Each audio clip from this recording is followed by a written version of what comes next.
ఇవాళ మాకు వేడివేడిగా చాట్ తినాలనిపించింది. నిన్న చేసిన ఆలు పరాటా స్టఫింగ్ మిగిలిపోయింటే దాంతో ఆలు చాట్ చేసేసాను.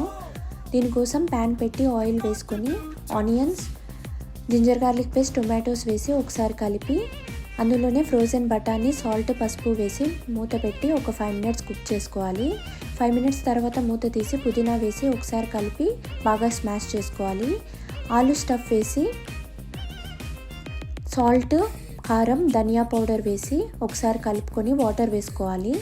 వాటర్ బాయిల్ అయ్యాక 1 tablespoon amchur powder, chaat masala వేసుకోవాలి. మీకు నచ్చిన పాపడ్తో ఆలు చాట్స్ వేసుకొని కట్ చేసిన ఆనియన్స్, టొమాటోస్, కొత్తిమీర, సేవ్ వేసుకొని లాస్ట్లో లెమన్ వేసుకుంటే ఎమ్మీ చాట్ రెడీ.